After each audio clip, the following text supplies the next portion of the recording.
É o pior desastre com uma única aeronave na história da aviação. Um Boeing bate em uma montanha no noroeste de Tóquio. 520 pessoas, passageiros e tripulação, perecem numa pilha de metal retorcido.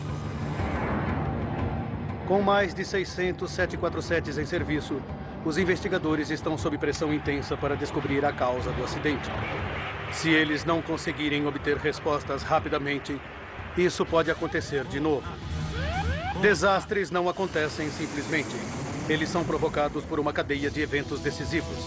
Vamos desvendar as decisões fatais daqueles últimos segundos, pouco antes do desastre.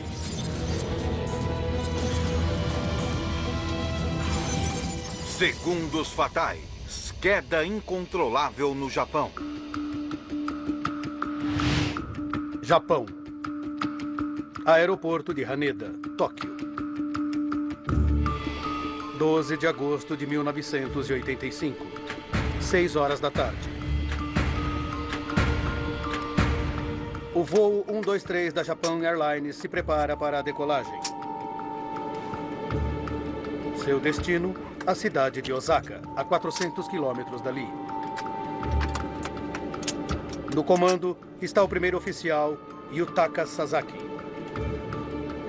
Observando seus movimentos está Masami Takahama, um dos comandantes mais experientes da Japan Airlines.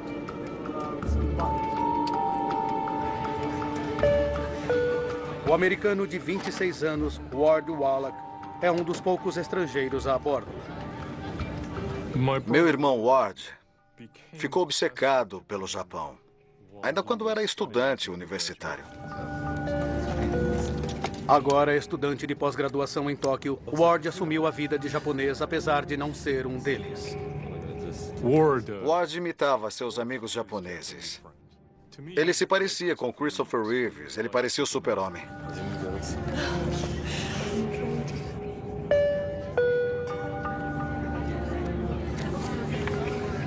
O ator e cantor japonês Kyu Sakamoto também está a bordo. Acho que era o sorriso do meu marido, Kyu Sakamoto, que mais chamava a atenção de todo mundo. Ele mantinha um grande sorriso quando se apresentava na TV. E era assim também em casa. Ele adorava sua família. Ele era gentil e sempre se preocupava com a família.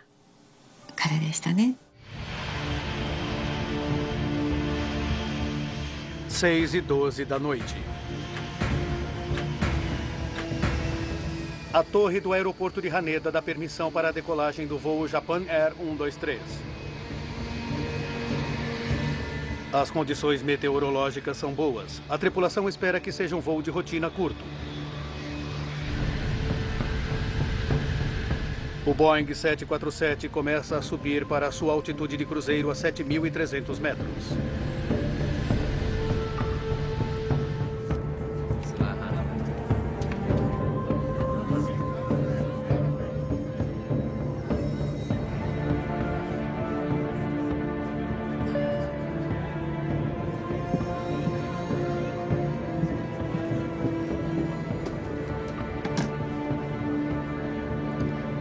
Um passageiro precisa usar o banheiro. Cuidado, por favor. Fala pra ir rápido. 6h24 da tarde.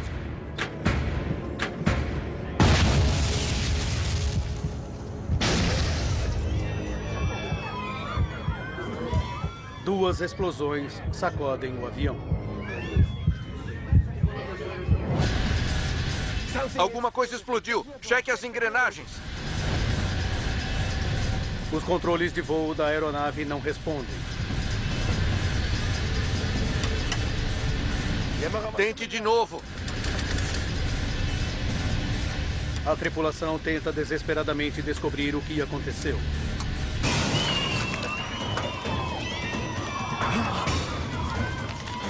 A pressão da cabine cai.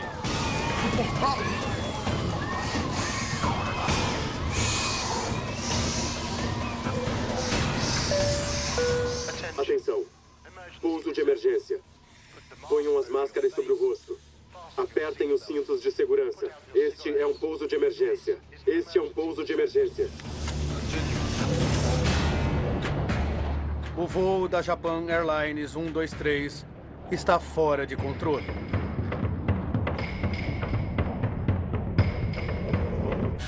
O comandante Takahama declara a emergência. Voo 123 da Japan Air. Solicito retorno a Haneda. E entra em contato por rádio com o controle de tráfego aéreo de Tóquio. Pegue um curso magnético de 90 graus para o vetor do radar para Oshima. A tripulação está tentando fazer com que o 747 faça uma curva certeira para seguir uma rota de volta ao aeroporto de Haneda. Vá para a direita. Vire! Mas o avião não está respondendo. Sim, senhor. Não estou acreditando. Também não, senhor. O que está acontecendo? 6h27 da noite. O controle de tráfego aéreo de Tóquio se comunica com o voo Japan Air 123 por rádio. Japan Air 123, por favor, confirme se vocês têm uma emergência. Afirmativo. Qual é a natureza dessa emergência?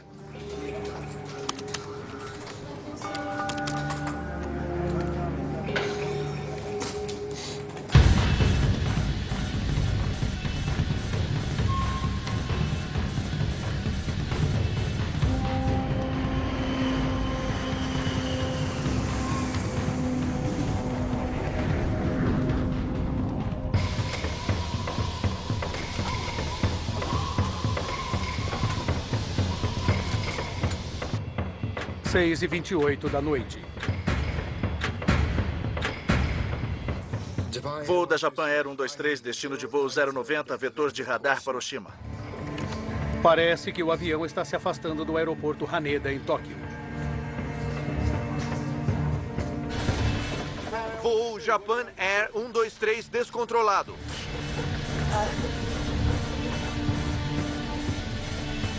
Voo Japan Air 123 descontrolado. 6h31 da noite.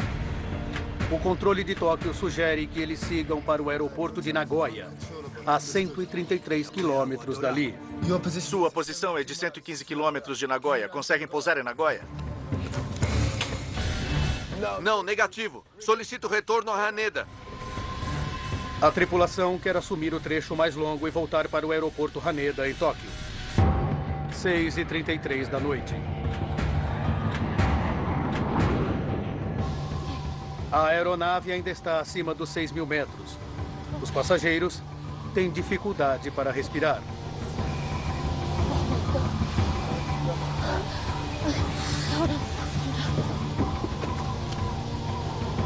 Há um dano na traseira. Eu não sei o que fazer. As pessoas não conseguem respirar. As máscaras. As máscaras de oxigênio na 5 direita falharam. Acho melhor descermos. Sim, senhor.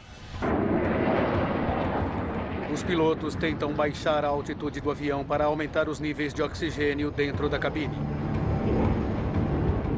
Nariz para baixo. Nariz para baixo. Sim, senhor. Nariz para baixo.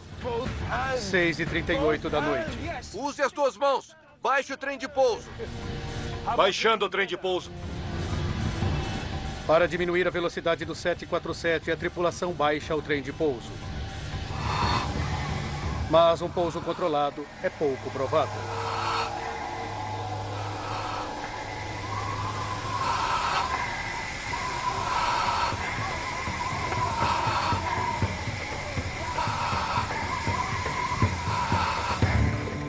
O tráfego aéreo de Tóquio segue o avião pelo radar. Durante os próximos 3 minutos, a aeronave faz uma volta completa de 360 graus, perdendo altitude o tempo todo. Consegue controlar a aeronave agora? Voo 123 da Japan Air, descontrolado. Japan Air 123, entendido. Você gostaria de entrar em contato com Haneda? Talvez não adiante. Talvez não adiante.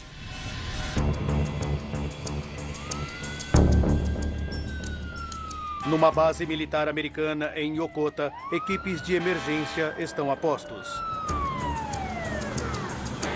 Japan Air 123. Japan Air 123. Yokota a postos. Se estiver me ouvindo, opte por 5423. O equipamento está baixado? Trem de pouso baixado. 6h47 da noite. O avião baixou para 2.000 metros. Mas com pouco controle sobre a aeronave, os pilotos agora encaram novos perigos. Veja, tem uma montanha na nossa frente. O voo 123 da Japan Airlines está agora a quilômetros de sua rota original e mergulha na região montanhosa do noroeste de Tóquio. Vire à direita, tem uma montanha ali. Assuma o controle, para a direita, vire à direita. Virando à direita. Quase batemos na montanha. Eu sei, senhor. A tripulação luta para subir o avião para longe do perigo. Vire à direita. Suba o nariz agora. Suba! Sim, senhor.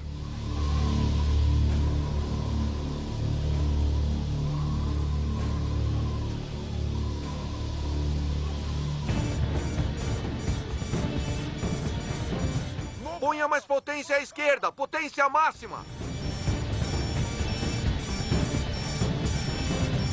Potência máxima. 6h53 da noite. Os pilotos lutam para colocar o avião a 4.000 metros. Mas eles ainda estão a 65 quilômetros a noroeste do aeroporto de Tóquio. Ao controle de tráfego, só resta observar. Estamos preparados para sua aproximação a qualquer momento. Estou coordenado com Yokota. Yokota também está disponível para pouso. Pare de pairar agora! Pare de pairar! Flap para cima! O avião se lança à frente e começa um mergulho descontrolado. Nariz para cima! Para cima! Nariz para cima! É o fim. Essa não!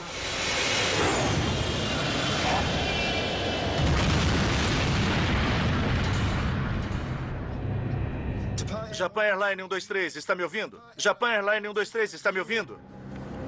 O avião desaparece do radar. Japan Airline 123, está me ouvindo?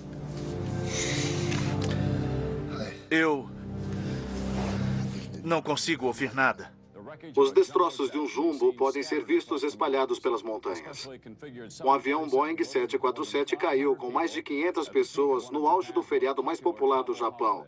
E não há sinais de sobreviventes. Fiquei sabendo, pela edição extraordinária, que um avião tinha desaparecido do radar. Mas eu não sabia se meu marido estava naquele avião ou não.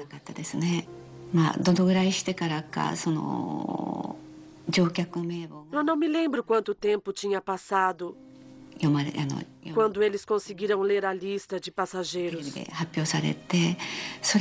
Quando conseguiram publicar na televisão. Quando eu ouvi a lista, logo soube que ele estava naquele voo. Sinceramente, como vou descrever? Fiquei horrorizada.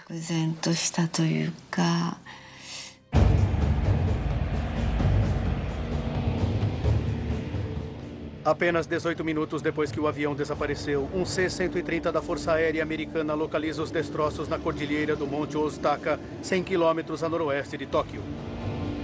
Ele entra em contato com as autoridades japonesas pelo rádio, dando as coordenadas.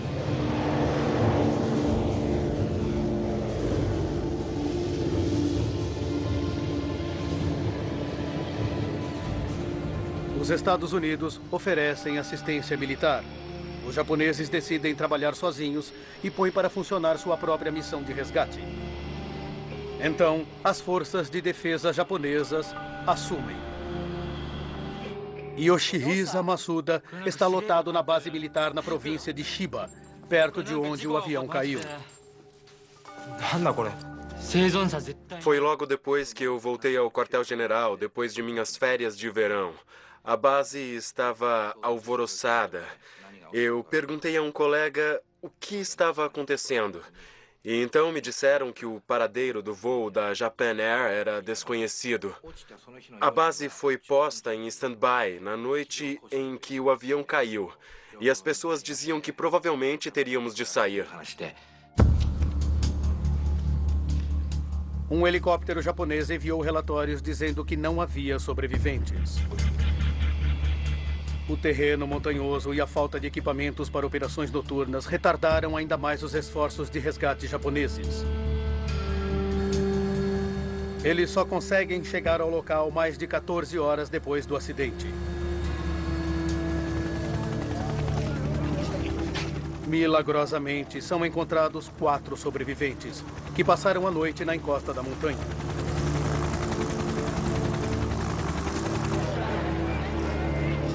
Mas 520 pessoas estão mortas, incluindo Kyu Sakamoto e Ward Wallach. Acho que quando fiquei sabendo que ele estava no avião, tive uma sensação de irrealidade. É que o Ward era cheio de vida, ele era jovem, e aquilo não deveria ter acontecido daquela maneira. Foi irreal.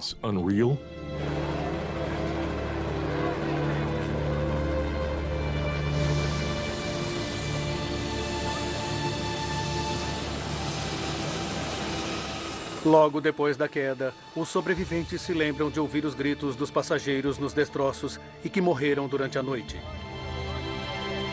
Os médicos no local notam que alguns dos ferimentos não teriam sido fatais se o socorro tivesse chegado mais cedo.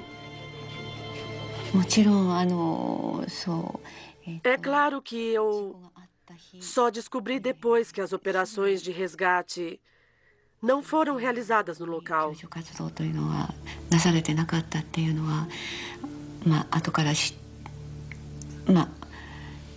Mas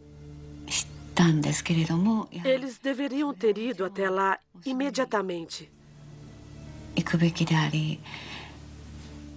Por quê? Eles demoraram tanto.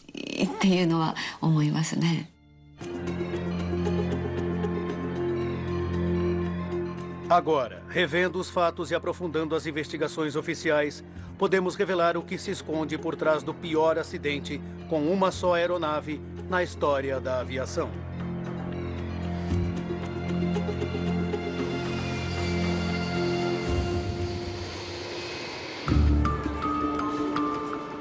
O Comitê Japonês de Investigação do Acidente do Avião é responsável pela investigação da queda. Como pede a lei japonesa, uma investigação criminal é feita pela polícia ao mesmo tempo. Nos Estados Unidos, o fabricante do Boeing 747 é avisado do desastre no Japão. John Purvis era membro da equipe de investigação de segurança aérea do Boeing em 1985. Quando soubemos do acidente com este avião e que era um 747, ficamos preocupados que este acidente pudesse denegrir a reputação do avião. Porque, na época, ele era o maior avião comercial em uso.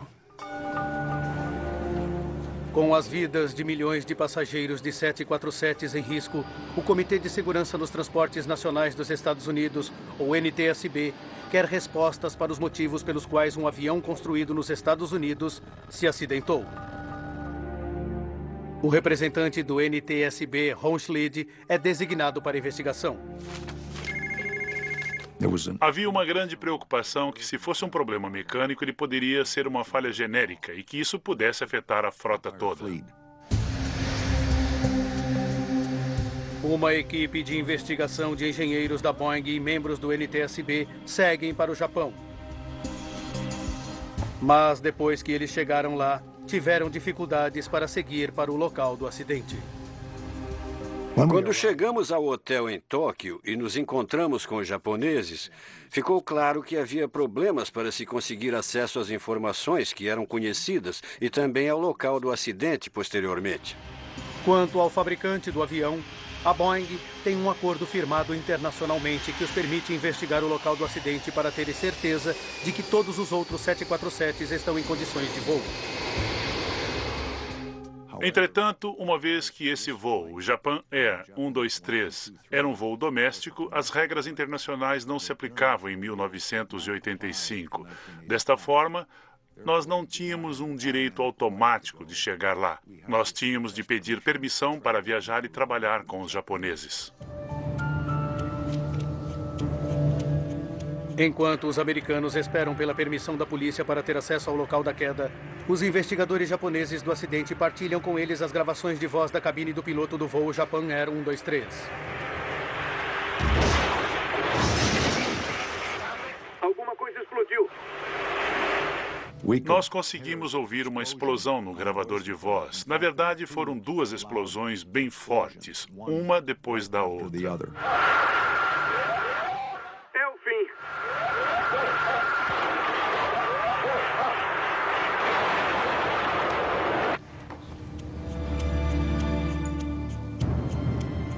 Os sobreviventes confirmam que houve uma explosão no fundo do avião e que levou os investigadores a uma conclusão arrepiante. Nos anos 1980, em todo o mundo, houve vários ataques terroristas, sequestros e explosões de aviões. Então, quando aquele acidente aconteceu, desconfiamos de que tinha sido um ato de terrorismo.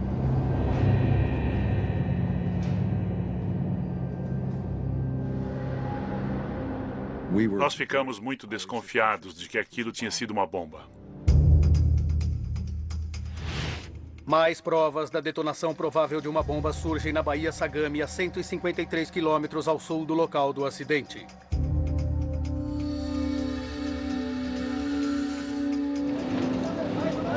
Marinheiros japoneses descobrem um pedaço bem grande do avião. Uma das primeiras coisas que nos mostraram foi o estabilizador vertical, ou a cauda do avião, que tinha se desprendido sobre a água no sul de Tóquio, bem embaixo da trajetória de voo do avião. E isso indicava que o avião tinha sofrido um problema catastrófico bem antes de eles chegarem ao local do acidente. Uma foto tirada durante os últimos minutos do voo 123 da Japan Airlines confirma os temores dos investigadores. Ela mostra claramente que a cauda estava desaparecida. Estava muito claro que algo incomum tinha acontecido. E mais uma vez chamava a atenção para o fato de que poderia ter sido uma bomba. 5 dias depois de sua chegada, a equipe americana recebe permissão da polícia japonesa para avaliar o local do acidente.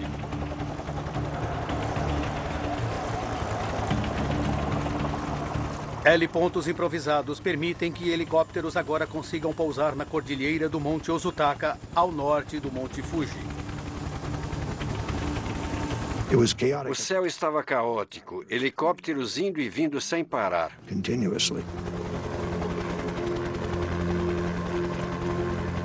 Entre os destroços, os investigadores começam a procurar os componentes estruturais principais do voo 123 da Japan Airlines. Como investigador, uma das primeiras coisas que fazemos é procurar pelo que chamamos de 4 cantos do avião, ou seja, o bico, as pontas das asas e a cauda. Alguns metros abaixo da cordilheira, eles encontram restos do anteparo de pressão traseiro.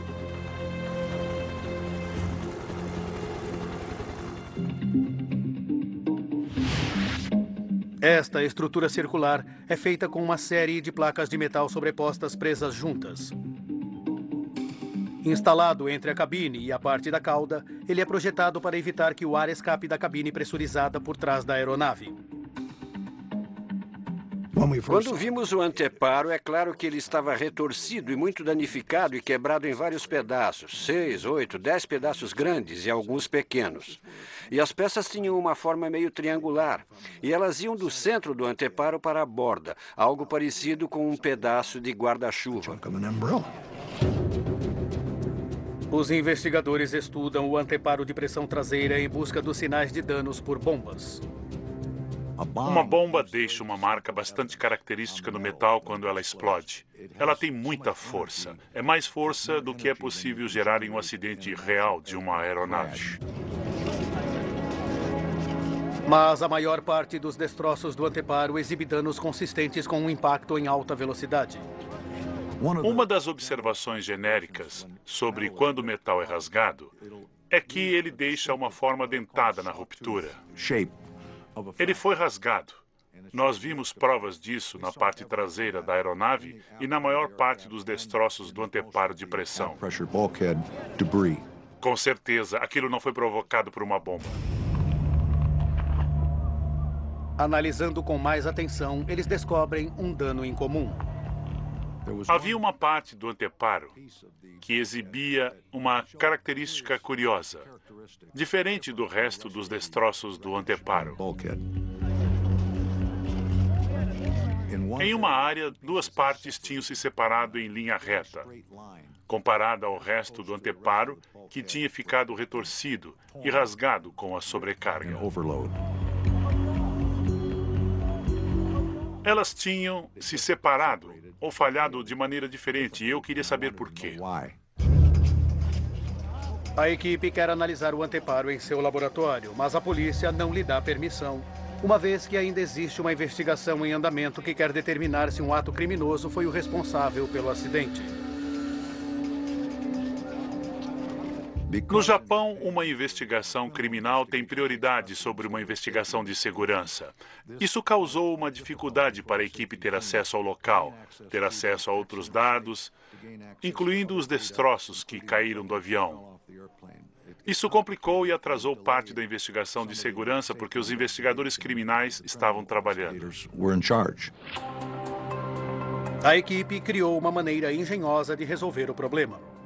A Boeing teve a ideia de fazer réplicas das superfícies quebradas. Basicamente uma fita adesiva que eles colocavam na parte quebrada. E isso não danificava a superfície avariada.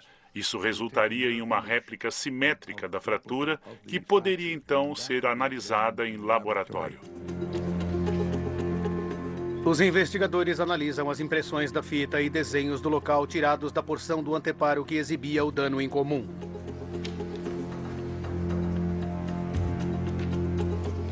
Parece que uma placa do anteparo foi cortada fora junto com uma fileira de rebites que prendiam a sua vizinha.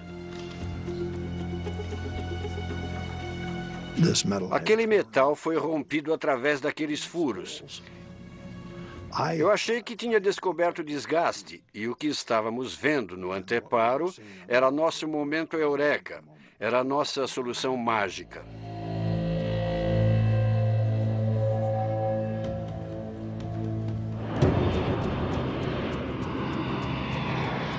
Tendo detectado os sinais indicadores do desgaste do metal, os investigadores agora precisam saber o que provocou aquilo.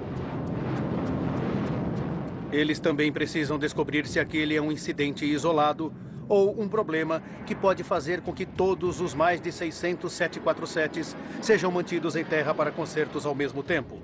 Os investigadores analisam o histórico do avião. Nele, eles descobrem que aquele avião em especial tinha se envolvido em um acidente diferente.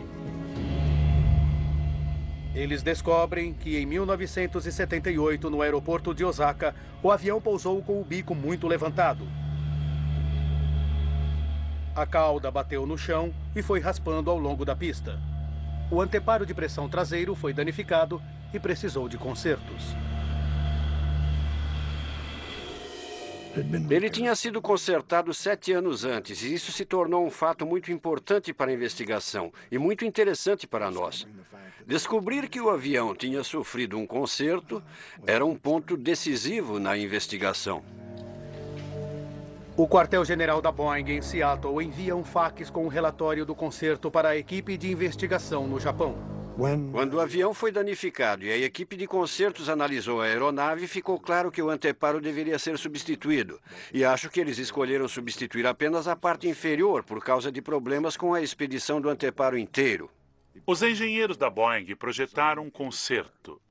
Eles fizeram um desenho com instruções escritas sobre como montar o anteparo. O projeto de reparação de 1978 demonstra como os engenheiros devem prender a nova parte inferior do anteparo à parte superior já existente.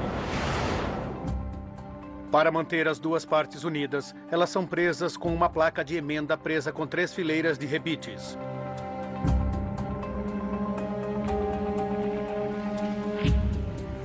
Quando a fratura incomum do metal se soltou junto com as fileiras de rebites, a suspeita dos investigadores recai sobre a junção entre a emenda e as duas metades do anteparo.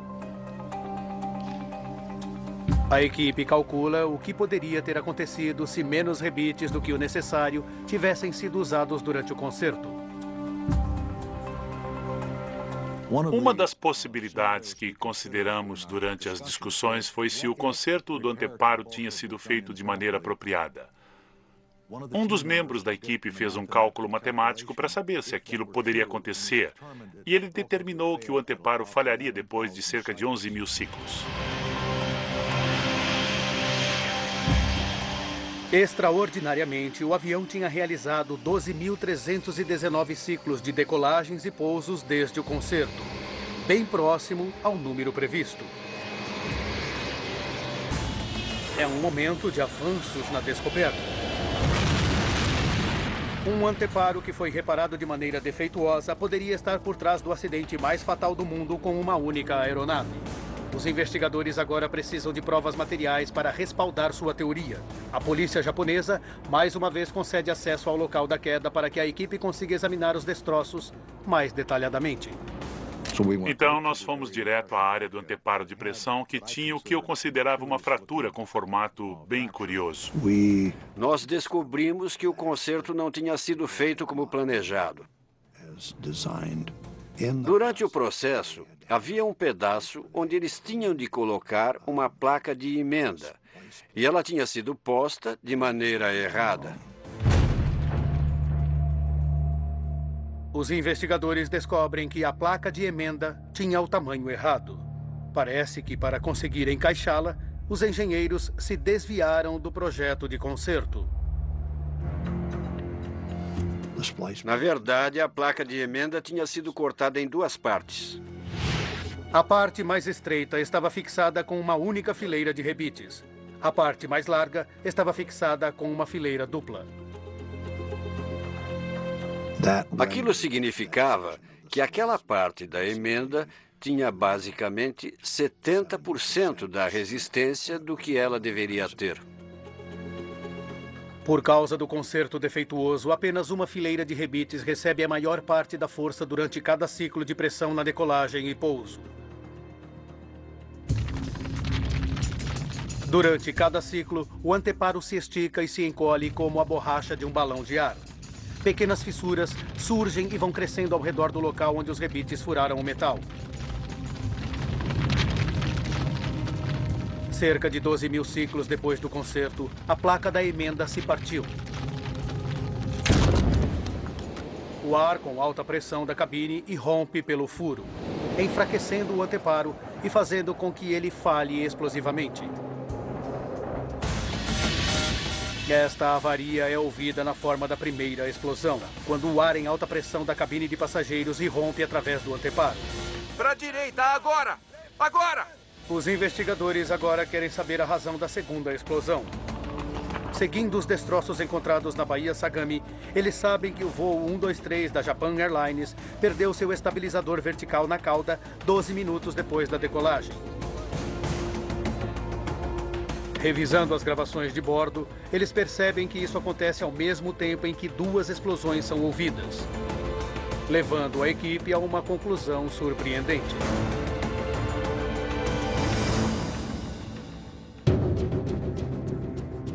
Quando o ar com alta pressão irrompe através do anteparo defeituoso e para dentro da seção da cauda, ela expele seu estabilizador para fora.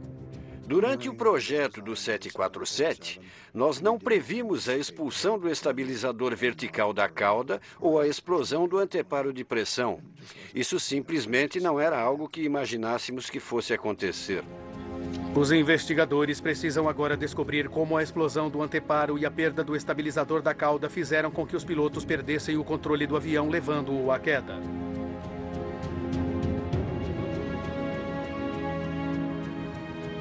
O controle de tráfego aéreo capturou o voo 123 da Japan Airlines, seguindo para o meio da Cordilheira Kanto, distante do aeroporto Haneda, em Tóquio, e registrou a perda e o ganho de altitude do avião por diversas vezes.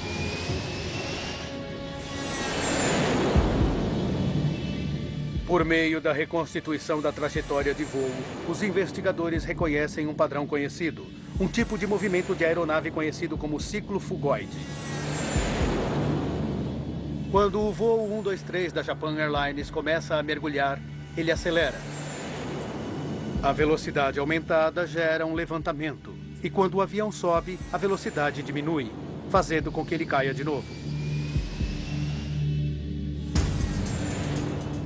Os investigadores sabem que este movimento fugoide demonstra que a aeronave está com os controles de superfície inoperantes. Esses fatos são cruciais para confiar e controlar a altitude do avião. O leme preso no estabilizador da cauda desvia o ângulo no qual o avião voa para frente no ar.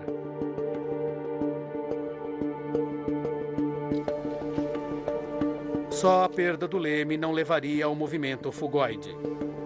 Mas um dano maior no sistema hidráulico do avião levaria. Em aviões grandes e modernos, todos os controles são movidos por pressão hidráulica. Não há como o piloto ter força suficiente para mover os controles de voo através de cabos e roldanas, como nos velhos tempos. Assim, sistemas hidráulicos movem os controles de voo. A equipe percebe que os sistemas hidráulicos do voo 123 da Japan Airlines foram criticamente danificados com a explosão do anteparo. Para fazer os 4 sistemas hidráulicos chegarem ao estabilizador vertical e até os lemes, e todos eles precisam chegar até lá, isso significa que eles precisam inicialmente passar pelo anteparo de pressão e precisam subir até o estabilizador vertical. Quando o estabilizador é arrancado, vários cabos hidráulicos importantes são cortados. A aeronave fica paralisada. Depois que eles perderam o estabilizador vertical e os sistemas hidráulicos, os pilotos só tiveram um mínimo acesso à potência do motor. O avião continuou a voar em círculos, para cima e para baixo, completamente fora de controle. Isso explica por que o avião voa em modo fugoide. Por que a tripulação tem uma dificuldade extrema para controlar a descida do avião? Abaixe isso! E por que eles não conseguem retornar ao aeroporto de Haneda mergulhando na Cordilheira Kanto?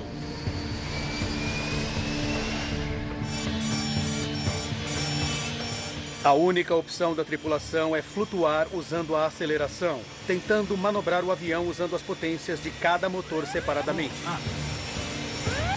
À mercê da aeronave avariada, não há mais nada que os pilotos possam fazer. O desastre é inevitável.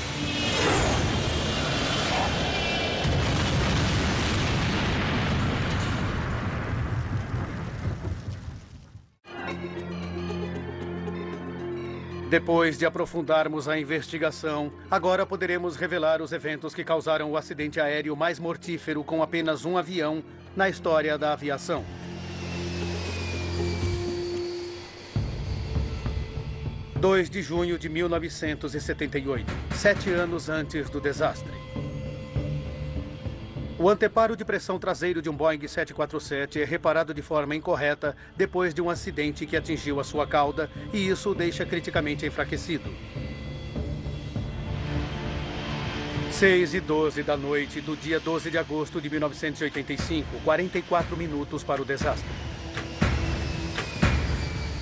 O mesmo avião da Japan Airlines decola do aeroporto de Haneda, Tóquio.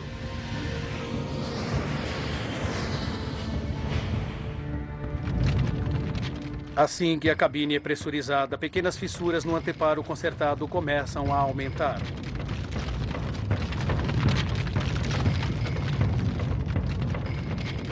32 minutos para o desastre.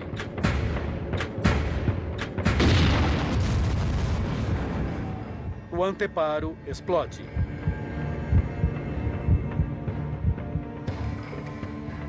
O ar pressurizado irrompe para a cauda do avião, arrancando o estabilizador traseiro e cortando as linhas hidráulicas. 31 minutos para o desastre. O comandante Takahama declara uma emergência. Os pilotos tentam controlar a aeronave. sem saber que os controles básicos de voo estão permanentemente desligados.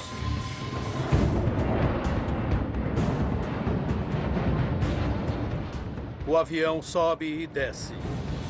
Os pilotos lutam para manobrar apenas com o impulso dos motores. 8 minutos para o desastre. Nariz para baixo. Os pilotos descem o avião para 2.000 metros. Nariz para baixo. Nariz para baixo. Mas agora ele está no meio da Cordilheira Canto. Pare de pairar agora. Pare de pairar. Pare de pairar agora. Pare de pairar. Segundos para o desastre. Nariz para cima. É o fim.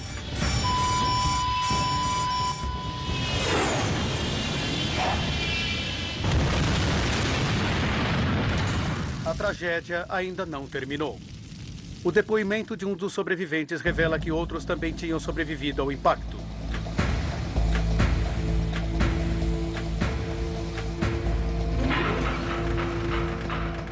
24 minutos depois do desastre. Um C-130 da Força Aérea Americana encontra o local do acidente e relata sua localização para as autoridades japonesas. 2 horas e 9 minutos depois do acidente. Um helicóptero dos fuzileiros americanos sobrevoa o local e oferece descer 2 homens na montanha. Mas 1 minuto depois eles recebem uma ordem exigindo seu retorno à base. 14 horas depois do desastre. As primeiras equipes de resgate japonesas chegam a pé ao local do acidente na montanha. Quantos passageiros poderiam ter sobrevivido se as forças americanas tivessem recebido permissão para pousar, torna-se a questão principal dos parentes consternados. Até hoje, não há uma definição clara sobre quem recusou a ajuda americana. Ninguém das forças de defesa japonesas assume a ordem de manter a tripulação americana em terra. Mas, como resultado do desastre e queda consequente, as forças de defesa japonesas compraram helicópteros e equipamentos projetados para operações à noite em terrenos montanhosos. O desastre também deu origem a profundas ramificações na indústria aérea japonesa. O presidente da Japan Airlines, Yasumoto Tagaki, demitiu-se logo depois do acidente aéreo. Um gerente de manutenção cometeu suicídio. Um preço terrível foi pago e agora as lições precisam ser aprendidas. Uma das coisas que surgiram com a investigação é que o acidente poderia ter sido evitado. Se o trabalho de engenharia no concerto de 7 anos antes tivesse sido um pouco mais detalhado e feito com mais cuidado, o acidente não teria acontecido. A Boeing confirmou que um conserto incorreto provocou a falha no anteparo do voo 123 da Japan Airlines. A companhia modificou seus procedimentos. Assim, consertos significativos são examinados minuciosamente antes de sua realização e depois analisado por outro par de olhos. Checagens regulares são feitas para detectar qualquer sinal de desgaste de metal. Para reduzir a vulnerabilidade da parte hidráulica dos 747s, uma válvula foi adicionada à linha que controla 2 dos elevadores do avião e o leme inferior. Se a linha for cortada, ainda será possível algum tipo de controle. Acho que este acidente ensinou muitas lições à indústria da aviação. Coisas sobre os projetos e manutenção dos aviões. Foi realmente um passo importante para a melhoria da segurança na aviação mundial. A Japan Airlines não admitiu sua culpa no acidente, mas se ofereceu para pagar as indenizações. 90% dos parentes das vítimas fizeram acordo com a companhia sem ir a juízo. Mas nem as indenizações, nem as melhorias na segurança ofereceram muito conforto aos parentes consternados. Acho que havia uma sensação entre todas as vítimas, com certeza na minha família, de que aquilo estava errado e que o que aconteceu poderia ter sido evitado. Aquilo não precisava ter acontecido. Versão Marshmallow São Paulo.